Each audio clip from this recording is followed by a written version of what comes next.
Morning. Radhe Radhe बच्चों, आप सभी को मैं प्रभाकर सर फिर से आप सभी के इस यूट्यूब चैनल पे स्वागत करता हूं। बच्चों, हम लोगों का जो अभी यूट्यूब पे चैनल है गुरु पब्लिक स्कूल 55, इसके माध्यम से बच्चों अभी क्लास का एक सीरीज शुरू हुआ है। एक बेसिक इंग्लिश ट्रांसलेशन जो खत्म हो चुका है और दूसरा जो बुक्स है बच्चों उसका नाम है जूनियर इंग्लिश ट्रांसलेशन ऑक्सफोर्ड का, आर.के. सिन्हा वाला। तो बच्चों इसमें समझिए कि 50% तो चैप्टर हो ही चुके हैं। और बच्चों आज का जो चैप्टर है, पिछला वीडियो हम लोगों ने पढ़ा था use of infinitive with verb to be. To be के साथ इन्फिनेटिव। टू बी का मतलब क्या होता है? तो मैंने कल लिखाया था कि प्रेजेंट टेंस में am is are, past tense में वाज वर, फ्यूचर टेंस में बच्चों शैल बी, विल बी। याद रखना है, प्रेजेंट टेंस में am is are, past tense में वाज वर, फ्यूचर टेंस में शैल बी, विल बी। इसके साथ इन्फिनेटिव का प्रयोग हम लोग कैसे करें? इन्फिनेटिव यानी टू प्लस वर्ब वन, यानी वर्ब के बच्चों पहले टू लगा देंगे, तो उसका प्रयोग हम लोग कैसे करेंगे? तो बच्चों आप सभी ध्यान देंगे कि पिछला वीडियो जो हम लोग का था वो था बच्चों प्रेजेंट टेंस में एम इज आर के साथ टू प्लस भी वन का प्रयोग, जिसका हम लोगों ने नियम को पढ़ा और बच्चों उससे संबंधित जो एक्सरसाइज था उसको बना लिए हैं। ठीक है, तो बच्चों आपको अगर पुराना वीडियो चाहिए तो गुरु पब्लिक स्कूल 55 पे जाएंगे, वहां पर बच्चों प्लेलिस्ट बना हुआ है। प्लेलिस्ट में आप जाएंगे, आपको वहां पर एक बेसिक इंग्लिश ट्रांसलेशन का सीरीज है, एक जूनियर वाला है। आपको जो भी बच्चों अच्छा लगे वो निकालिए, देखिए, वहां से बच्चों पढ़ाई कीजिए। ठीक है, तो बच्चों आज हम लोग को पढ़ना है दूसरा यानी यूज ऑफ टू बी में दूसरा topic. Use of to be के अंतर्गत बच्चों तीन टॉपिक्स है। पहला present tense am is are, दूसरा बच्चों पास्ट टेंस वाज वर। ठीक है ना? और वाज वर के साथ बच्चों इन्फिनेटिव का प्रयोग हम लोग कैसे करें? बहुत इजी है बच्चों, इतना अच्छा नियम है कि 2 मिनट में आप सब समझ जाइएगा बच्चों। आइए ध्यान दीजिए, नोट, पास्ट टेंस में वाज वर का प्रयोग किया जाता है बच्चों। पास्ट टेंस यानी भूतकाल, बीते हुए समय को हम लोग बच्चों पास्ट टेंस कहते हैं। तो भूतकाल में बच्चों वाज वर का प्रयोग किया जाता है। इसके साथ इन्फिनेटिव टू प्लस भी वन का प्रयोग करना सीखे। यानी वाज वर ट्रांसलेशन के साथ बच्चों हम लोग टू प्लस भी वन को कैसे प्रयोग करना है, ये किस स्थिति में होता है, इसका पहचान क्या होता है, स्ट्रक्चर क्या होता है बच्चों, इसी पर हम लोग एक एक करके ध्यान देंगे। आप देखिए बच्चों, नोट, इन्फिनेटिव का अर्थ होता है टू प्लस भी वन। भी वन यानी वर्ब के पहले बच्चों अगर टू लगा देंगे तो वही मेरा हो जाएगा इन्फिनेटिव। वर्ब क्या होता है बच्चों? तो वर्ब वो होता है जिस शब्द के अंत में ना लगा हो। जाना, पढ़ना, खाना, दौड़ना, रोना, सोना, धोना, गिरना, बोलना, उठना, ना, ये जितना भी बच्चों ना वाले शब्द हमको देखने को मिल रहे हैं, ये सबका सब बच्चों क्या है? ये सबका सब बच्चों आपको वर्ब है यानी क्रिया है बच्चों। ठीक है ना, याद रखना है। आइए पहचानते हैं बच्चों कि इस ट्रांसलेशन को का पहचान क्या है, कैसे बनाएंगे? तो जब हिंदी वाक्य में कर्ता के बाद बच्चों ध्यान दीजिए, किसके बाद? कर्ता के बाद क्रिया। कर्ता के बाद बच्चों क्या होना चाहिए? क्रिया। क्रिया मतलब जाना, पढ़ना, खाना, सोना, रोना, धोना, वही क्रिया हो गया। और शुरू में बच्चों जो भी शब्द आएंगे वो कर्ता कहलाते हैं, याद रखिएगा। वो कर्ता या तो नाउन होगा या प्रोनाउन होगा बच्चों। और तथा क्रिया के बाद वाला था, वाली थी, को था, को थी, ये चार को शब्द बच्चों लगा होगा क्रिया के बाद। तो समझ जाना है बच्चों कि वहां पर वाज वर के बाद टू प्लस भी वन का प्रयोग होगा। कोई दिक्कत नहीं ना है?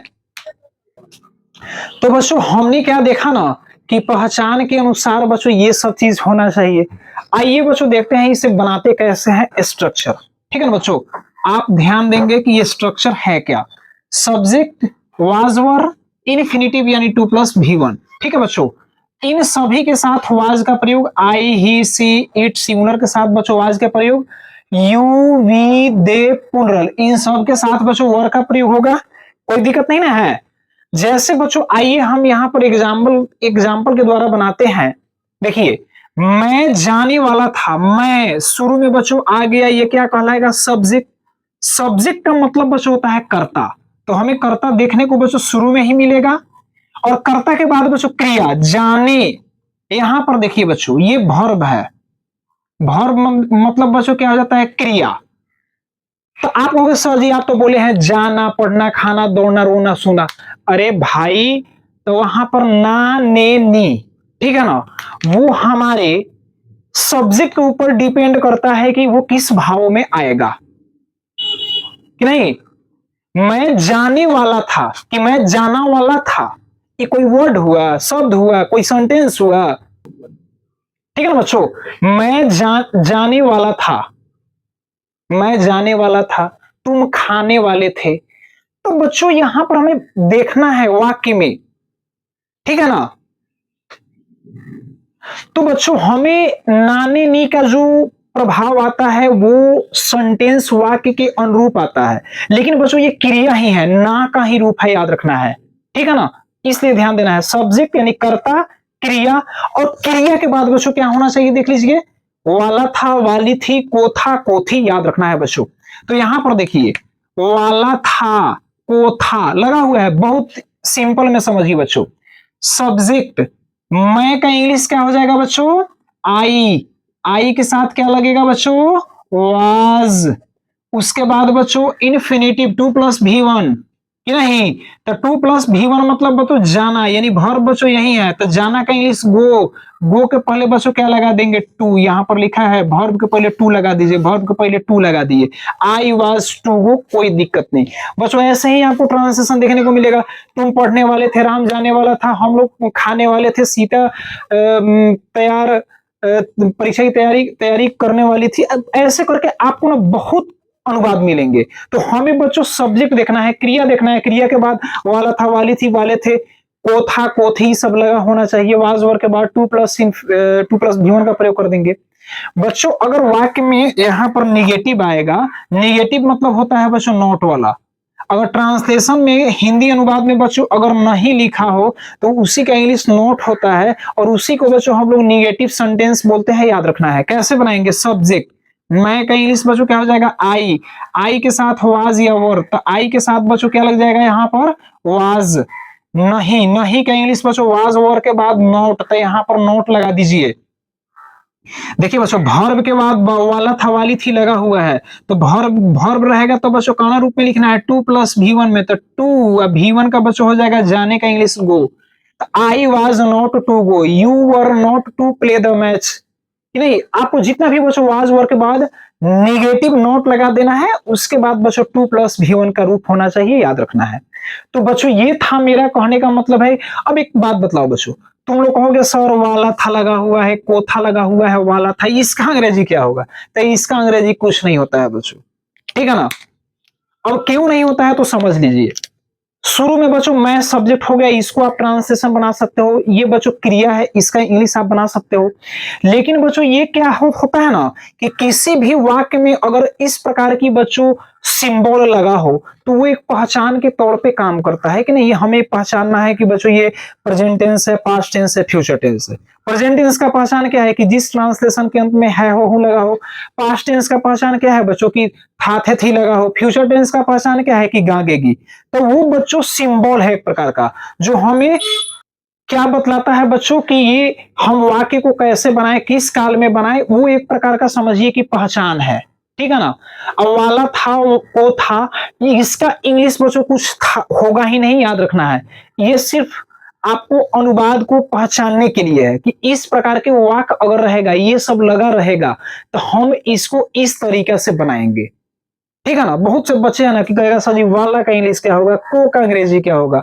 अरे भाई सब जगह इसका वो जरूरी नहीं है कि हाँ ये जो लिखा हुआ है उसका इंग्लिश बन ही जाए। वो सेंटेंस के भाव होता है बच्चों, और वो पहचान टाइप से काम करता है, तो उसका इंग्लिश कुछ नहीं होता है, ठीक है ना।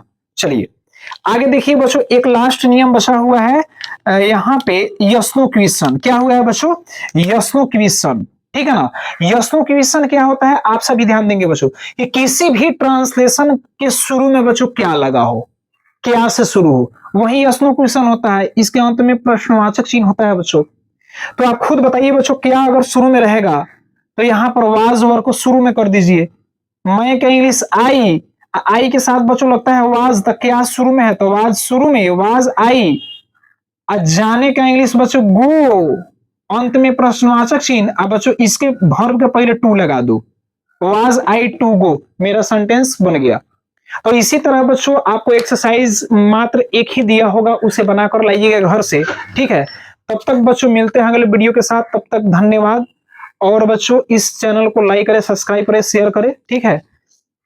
आप एक एक शॉट ले लीजिए ताकि बच्चे लोग इसे पॉज करके लिख नोट कर लेंगे कॉपी पर, ठीक है।